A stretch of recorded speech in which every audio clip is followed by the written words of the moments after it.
Promises, an original screenplay by Forgang. Fade in. Interior bedroom, day. Against a third-story window overlooking a street, a menorah sits on a credenza. A close-up of the menorah reveals a red banner with a swastika which hangs on a building across the street. Sarah Grossman, 15, slides a violin case from under one of the two beds. She takes out the violin and begins to play. The bow glides across the strings with a screeching sound. A door slams elsewhere in the house. Sarah hears footsteps on a staircase, quickly puts the violin in the case, slides it under the bed, and jumps into a bed on the opposite side of the room. Natalia Grossman, 17, enters the bedroom and checks under the bed. She looks at Sarah with suspicion.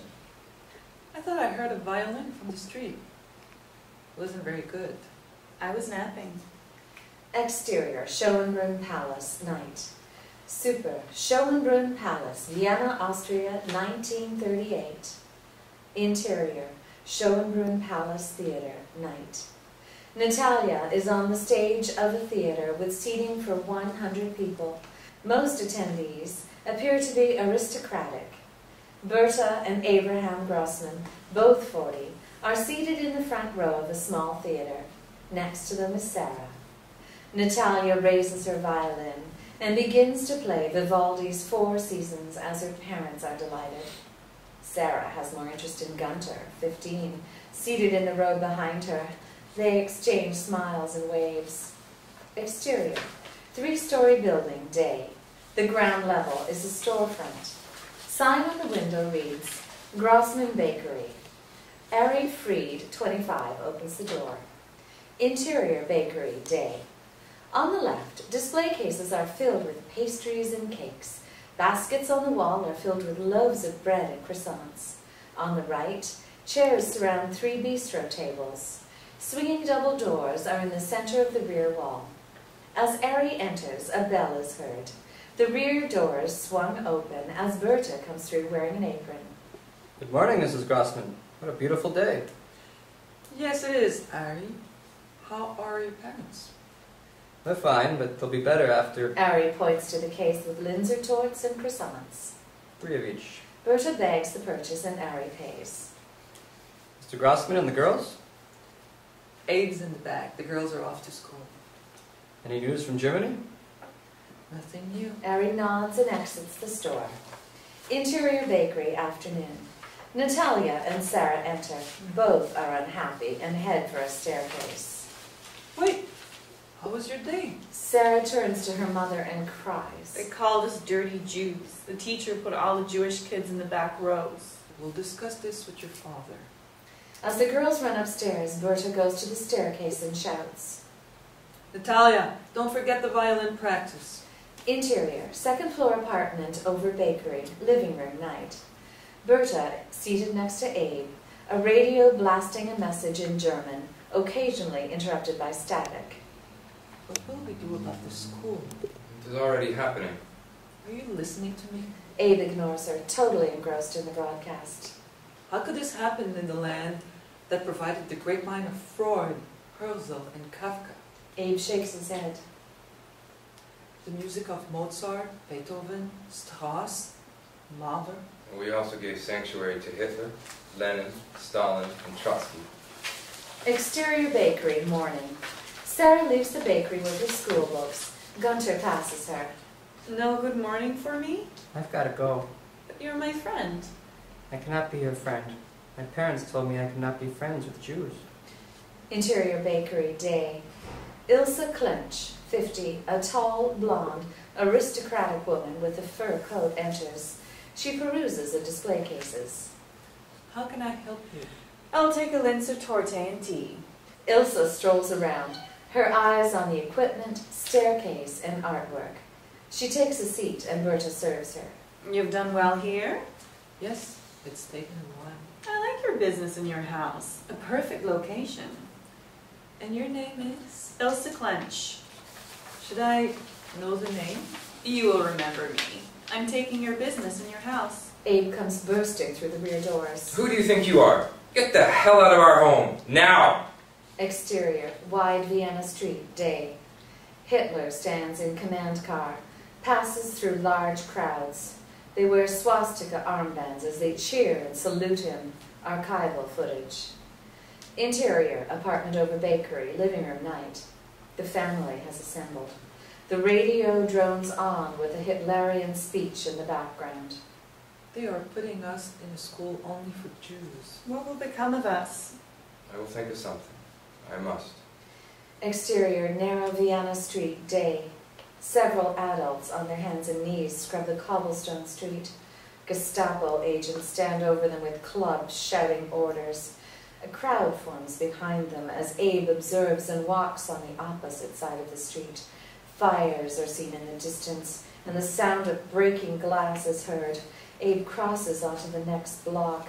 Across the street, a teenage boy on his knees paints Juden in yellow on the wall beneath a storefront window.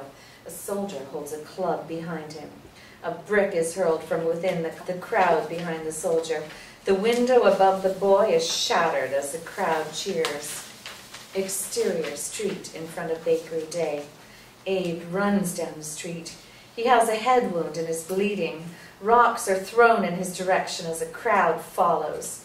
Interior, bakery, day. Abe enters the bakery as the crowd shouts obscenities. Later, Abe and Berta stare down the street. Flames are rising in the distance. Screams and the shouts of breaking glass can be heard. What is happening? Several jeeps with German troops pass the bakery. Abe puts his arms around Berta. Kristallnacht.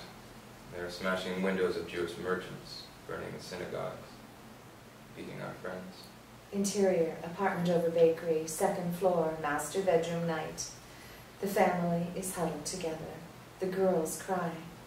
The sound of troop transport trucks, boots hitting the cobblestone streets, and occasional gunfire can be heard from the street. Interior, bakery, day. 2 Gestapo agents enter. Gestapo Agent 1 places 4 yellow stars of David on the display case. Wear them over your clothing. Never be seen without them. Abe looks at Gestapo Agent 2. I know you. You are a customer. Impossible. You would order a croissant with strawberry jam. You have 24 hours to get out. I can't be responsible for what happens if you stay longer. Perhaps a visit to a camp. The only reason your business was not attacked was Farclench. Interior, rear of house, day. Ari enters and goes forward to the bakery. Interior, bakery, day. Are you okay? Quite a question. About all we have left are our lives. They'll be coming for you. Have to move fast. Berta, tell the girls to get ready. The Kinder transport is taking children to safety in Britain. I'm helping them. Promise, if something happens to us, the girls will be taken care of. Ari nods, but his mind is elsewhere. I've got to go. Be back soon. I promise. Ari exits through the rear doors. Abe sweeps the floor. Berta looks at him puzzled. What are you doing? Did you not hear Ari? 2 Gestapo agents barge in. Ah, the Grossmans. You will leave now. Gestapo Agent 2 looks around the first floor. We haven't had time to pack. Take them out. I'll check upstairs. 3rd floor closet.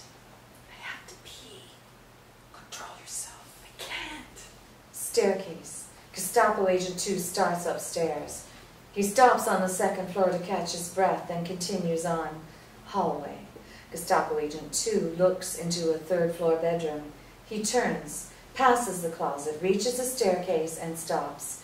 Screams from the bakery break the silence, but subside after the front door slams. Gestapo Agent 2 takes a step backward.